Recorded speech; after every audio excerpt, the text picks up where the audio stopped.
முன்னாள் பிரதமர் மகாதீரின் வெளிநாட்டு சொத்துகள் மீதான விசாரணை தொடர்ந்து மேற்கொள்ளப்பட்டு வருவதாக மலேசிய லஞ்ச ஊழல் தடுப்பு ஆணையமான MACCயின் தலைமை ஆணையர் தான்ஸ்ரீ அசாம்பாக்கி இன்று தெரிவித்துள்ளார்.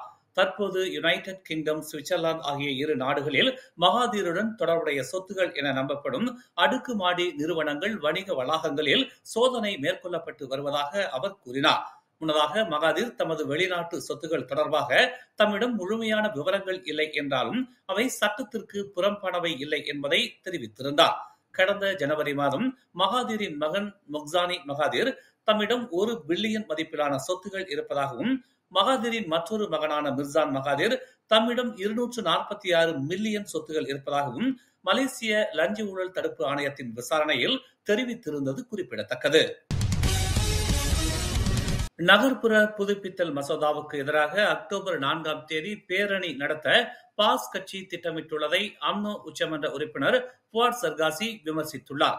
இது அரசியல் தந்திரம் என்றும், தூருன் அன்வார் பேரணி அதன் நோக்கங்களை அடைய தவறியதை அடுத்து கட்சி எதிர்ப்பு தெரிவிக்க அடுத்த காரணங்களுக்காக போராடுவதாகவும் அவர் குற்றம் சாட்டினார். பெர்சாத்துவின் அடிமட்ட மக்கள் தங்கள் சொந்த தலைவர் முகைதீன் யாசின் பதவி விலக வேண்டும் என்று வலியுறுத்தியதால் பிரதமர் அன்வார் இப்ராஹிமின் ராஜினாமாவுக்கு அழுத்தம் கொடுக்கும் நடவடிக்கை தோல்வி அடைந்ததாக புவாட் கூறினார். 70 வயதுக்குட்பட்ட பிரதமர் வேட்பாளர் பதவி விலக வேண்டும் என்ற அப்துல் ஹடி அவாங்கின் கூற்றையும் அவர் சுட்டிக்காட்டினார். மறைமுகமாக முகைதீன் பதவி விலக வேண்டும் என்றும், அவருக்கு பதிலாக ஹம்சா ஜைனுடின் நியமிக்கப்பட வேண்டும் என்றும் பாஸ் கட்சி வலியுறுத்தி வருகிறது என்று ஒரு முகநூல் பதிவில் அவர் தெரிவித்துள்ளார். இவ்வாண்டு தொடக்கத்தில் கிள்ளானில் உள்ள தமான் செந்தோசாவில் 2 பேரை கொன்ற சம்பவத்துடன் தொடர்புடைய ஒரு கும்பலைச் சேர்ந்த 17 சந்தேக நபர்களை போலீசார் கைது செய்தனர்.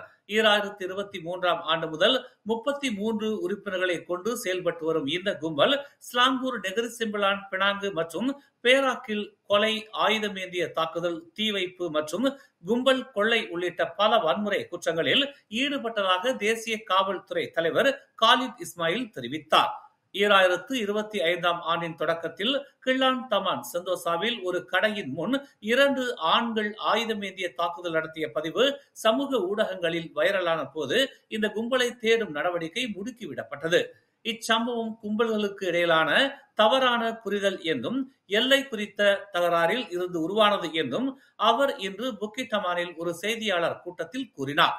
19 முதல் 44 வயதுடைய 2 தனித்தனி குழுக்களைச் சேர்ந்த 17 சந்தேக நபர்கள் பாதுகாப்பு குற்றங்கள் சிறப்பு நடவடிக்கைகள் சட்டம் 2012 கீழ் கைது செய்யப்பட்டதாக காலித் கூறினார்.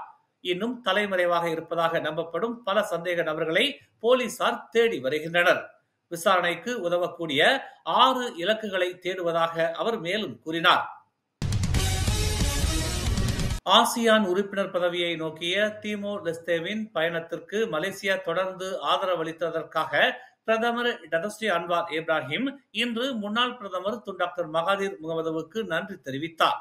திமோர் லெஸ்தேவின் தேசிய நாடாளுமன்றத்தில் தனது வரலாற்று சிறப்புமிக்க உரையில் பேசிய அன்வார், நாட்டின் சுதந்திர போராட்டத்தின் ஆரம்ப ஆண்டுகளில் இருந்து மலேசியாவின் நிலைப்பாட்டின் தொடர்ச்சியை ஒப்புக்கொண்டார். டாக்டர் மகாதீர் முகமது பிரதமராக இருந்த போது பலர் சுதந்திரத்திற்கு முந்தைய மற்றும் பிந்தைய காலங்களை பற்றி குறிப்பிட்டனர். அவர் அத்தகைய நிலைத்தன்மையை காட்டினார். மேலும் இந்த இணைப்பு சரியான பாதையில் செல்வதை உறுதி செய்வது இப்போது தமது கடமை என்று தாம் நினைப்பதாக அன்வார் கூறினார். திமோர் லெஸ்தேவின் நாடாளுமன்றத்தை ஜனநாயகத்தின் துடிக்கும் இதயம் என்று அவர் பாராட்டினார். மேலும் ஆசியானில் நாடு முழுமையாக இணைவதற்கு மலேசியாவின் அசைக்க முடியாத ஆதரவை அவர் உறுதி செய்தார். திமோர் லெஸ்தேவின் ஜனநாயக பயணம் இந்த பிராந்தியத்திற்கு ஒரு உத்வேகமாக அமைந்தது என்றும், கஷ்டங்களையும் பாகுபாடுகளையும் கடந்து நம்பிக்கையான மற்றும் சுதந்திரமான தேசமாக உருவெடுப்பதில் அதன் உறுதிப்பாட்டை அடிக்கோடிட்டு காட்டுகிறது என்றும் அன்வார் தெரிவித்தார். சுங்கை பேராக்கில் மணல் அள்ளும் படகு அருகே மிதந்து கொண்டிருந்த நீரில் மூழ்கியதாக நம்பப்படும் ஒருவரின் உடல் அவர் விழுந்ததாக கூறப்படும் இடத்தில் இருந்து சுமார் 800 மீட்டர் தொலைவில் மிதந்த நிலையில் கண்டெடுக்கப்பட்டது.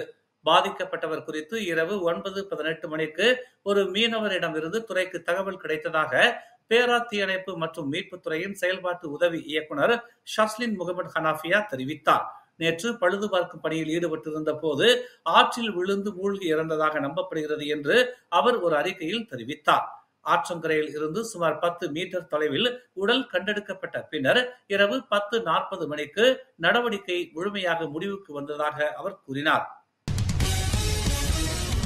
கட்டுப்பாட்டை இழந்த வாகனம் சாலையோரம் நிறுத்தி வைக்கப்பட்டிருந்த லாரியை மோதி விபத்துக்குள்ளானதில் வாகனத்தில் இருந்த ஒருவர் படுகாயம் அடைந்ததாகவும் மற்றொருவர் உயிரிழந்ததாகவும் கூலாய் மாவட்ட மீட்புத்துறை உதவி இயக்குநர் ஃபிர்டவுஸ் ஜுரிதா தெரிவித்தார்.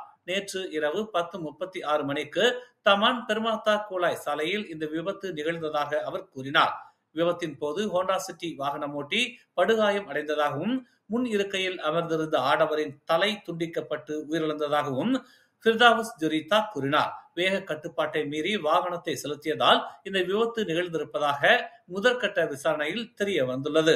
படுகாயம் அடைந்தவர் கூலாய் மருத்துவமனையில் சிகிச்சை பெற்று வருவதாகவும் உயிரிழந்தவரின் உடல் மேல் விசாரணைக்காக காவல்துறையிடம் ஒப்படைக்கப்பட்டிருப்பதாகவும் ஃபிர்டவுஸ் ஜுரிதா கூறினார். மேலும் செய்திகளை தெரிந்து கொள்ள தமிழ் மலர் நாளிதழை பாருங்கள். உடனுக்குடன் செய்திகளை தெரிந்து கொள்ள தமிழ் மலர் இணையதளம், தமிழ் மலர் செயலி மற்றும் மலர் டிவி யூடியூப் சேனலை வலம் வாருங்கள். எங்களோடு இணைந்திருக்க மலர் டிவியை பதிவு செய்து கொள்ளுங்கள். உறவுகள் மகிழ்ந்திட விருப்பம் மற்றும் பகிர்வு சேவையை சொடுக்கிடுங்கள்.